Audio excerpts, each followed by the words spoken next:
Congress party కార్యాలయానికి కేటాయించిన స్థలాన్ని ఆ పార్టీకి చెందిన అనుయాయులే కబ్జా చేయడం విస్మయం కలిగిస్తోంది. ప్రభుత్వ స్థలాన్ని కార్యాలయానికి కేటాయించి అందులో ఆఫీస్ నిర్మించకుండా ఆ పార్టీ నేతలు షట్టర్లు వేసినా ఎవరూ స్పందించకపోవడం అనుమానాలకు తావిస్తోంది. ఈ కబ్జాల పర్వాన్ని ఏబిఎన్ ఆంధ్రజ్యోతి వెలుగులోకి తేవడంతో అధికార యంత్రాంగం అక్రమ కట్టడాలను నేలమట్టం చేసింది.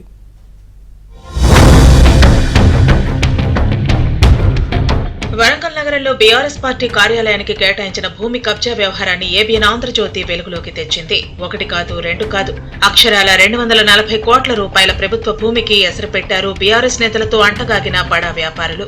తమ పార్టీ కార్యాలయం భూమిని కబ్జా చేసి కట్టడాలు నిర్మించినా ఎవరూ స్పందించలేదు. అక్రమ నిర్మాణాలు చేస్తుండగా అడ్డుకున్న అధికారులను అప్పటి బీఆర్ఎస్ ఎమ్మెల్యే హెచ్చరించడంతో కబ్జాదారులు మరింతగా రెచ్చిపోయారు. ఏకంగా బీఆర్ఎస్ కార్యాలయానికి కేటాయించిన స్థలంలోనే కమర్షియల్ షట్టర్లు నిర్మించారు. ఇది జరిగి 2 నెలలైనా బీఆర్ఎస్ నేతలు మాత్రం కిమ్మనకుండా ఉన్నారు. ప్రధాన రహదారి పక్కనే నిత్యం బీఆర్ఎస్ మాజీ ఎమ్మెల్యేలు, మంత్రులు, నాయకులు వెళ్లేదారి. అయినా వారికి కబ్జా కనిపించకపోవటం శోచనీయం. ఈ కబ్జా భాగవతాన్ని స్థానికులు ఏబిఎన్ దృష్టికి తేవటంతో వరుస కథనాలు ప్రసారం చేసింది దమ్మున్న ఏబిఎన్ ఆంధ్రజ్యోతి. దీంతో ఒక్కసారిగా బీఆర్ఎస్ వర్గాల్లో కలకలం మొదలైంది. అప్పుడు తమ భూమి కబ్జా చేశారంటూ 25న బీఆర్ఎస్ నేతలు స్థానిక నాయకుడితో ఫిర్యాదు చేయించారు. బీఆర్ఎస్ జిల్లా కార్యాలయం కబ్జా అయినా జిల్లా అధ్యక్షుడు కానీ, స్థానిక మాజీ ఎమ్మెల్యే కానీ, మాజీ మంత్రులు కానీ స్పందించకపోవడంతో ఆశ్చర్యం కలిగిస్తోంది. ఏబిఎన్ లో వరుస కథనాలు ప్రసారం అయ్యాక ఫిర్యాదు చేయడం చూస్తుంటే పార్టీ నేతల కనుసనల్లోనే ఈ తతంగం నడిచిందని అర్థమవుతోంది. ఏబిఎన్ లో ప్రసారమైన కథనాలను స్థానికులు ట్విట్టర్ ద్వారా ముఖ్యమంత్రి రేవంత్ రెడ్డికి, ఇతర ఉన్నతాధికారులకు ట్యాగ్ చేశారు. దీంతో అధికార యంత్రాంగంలో చలనం వచ్చింది. వెంటనే శనివారం తెల్లవారుజామునే అధికారులు, పోలీసులు భారీ పొక్లైనర్లతో కబ్జా చేసిన షట్టర్ల వద్దకు చేరుకున్నారు. వీడియో తీయవద్దని పోలీసులు వారించిన రెవెన్యూ అధికారుల అనుమతితో దమ్మున్న ఏబిఎన్ దుమ్ము రేపింది. కూల్చివేతల్లో ప్రత్యక్ష ప్రసారాలు చేసింది. అక్రమార్కుల బండారం బయటపెట్టి అధికార యంత్రాంగాన్ని అప్రమత్తం చేసి కోట్లాది రూపాయల ప్రభుత్వ ఆస్తిని కబ్జాదారుల నుంచి కాపాడింది. ట్విట్టర్ వేదిక ద్వారా నేను ప్రస్తుతం సీఎం రేవంత్ రెడ్డి గారికి నేను ట్యాగ్ చేసి దీని మీద విచారణ జరిపించి జరిగిన అక్రమాలు చేసిన వాళ్ళ మీద చర్యలు తీసుకోవాలి.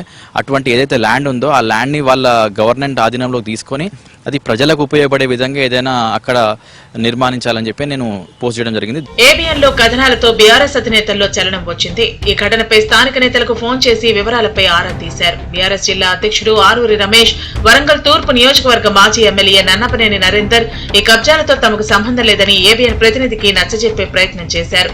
కబ్జా చేస్తుంటే ఏం చేశారని ప్రశ్నిస్తే ఎన్నికల హడావిడిలో మర్చిపోయామంటున్నారు. తమకు కబ్జాదారులతో ఎలాంటి సంబంధం లేదని చెబుతున్నారు. అది నిరోధించవలసిన బాధ్యత రెవెన్యూ డిపార్ట్మెంట్ పైన ఉన్నది, మున్సిపల్ అధికారుల పైన కూడా ఉన్నది. మేము కూడా వాళ్ళకి కంప్లైంట్ ఇచ్చినాము. ఇప్పుడు వరంగల్ జిల్లాలో 4 ఎమ్మెల్యేలు ఉన్నారు.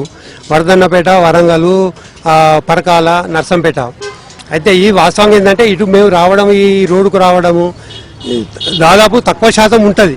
అయితే ఈలోపు వీళ్ళు రాత్రి కట్టడాలు చేసిన క్రమంలోనే మేము పరిష్కరించి ఏదో ఒకటి కంప్లైంట్ చేద్దాము అనే క్రమంలోనే ఇది వెలుగులోకి వచ్చింది. అసలు చెరువు శిఖం భూమిని బీఆర్ఎస్ పార్టీ కార్యాలయం కోసం కేటాయించడం పైన అప్పట్లో వివాదం చెలరేగింది. అయినా అప్పటి వరంగల్ తూర్పు ఎమ్మెల్యే నన్నపనేని నరేందర్ ఈ భూమిపై కన్నేసి పట్టుబట్టి స్థలం కేటాయించుకున్నారు. గతేడాది మే నెలలో గజానికి 100 రూపాయల చొప్పున 4840 గజాల స్థలాన్ని బీఆర్ఎస్ కార్యాలయ నిర్మాణం కోసం కేటాయించారు.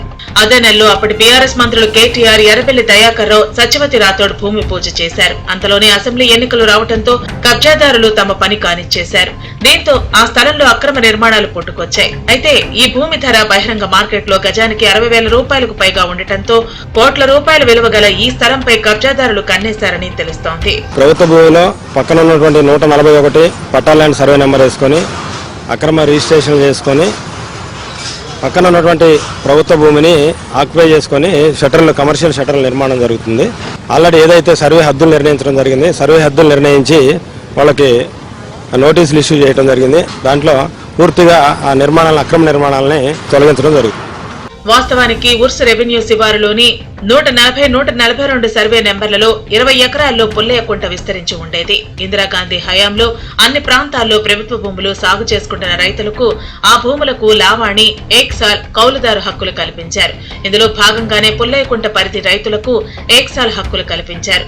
3 దశాబ్దాల క్రితం 142 సర్వే నెంబర్లోని 11.20 ఎకరాల ప్రభుత్వ స్థలంలో పేదలు గుడిసెలు వేసుకున్నారు. అలాగే 140 సర్వే నెంబర్లోని 2 ఎకరాల స్థలాన్ని ఆర్టీఏ కార్యాలయం, 20 గుంటల స్థలాన్ని సబ్స్టేషన్, విద్యుత్ శాఖ ఏడీఈ కార్యాలయం, ఎకరం స్థలం హిందూ శ్మశాన వాటికకు కేటాయించారు. ఇక్కడే ఎకరం స్థలాన్ని బీఆర్ఎస్ పార్టీ వరంగల్ జిల్లా కార్యాలయం కోసం కేటాయించారు.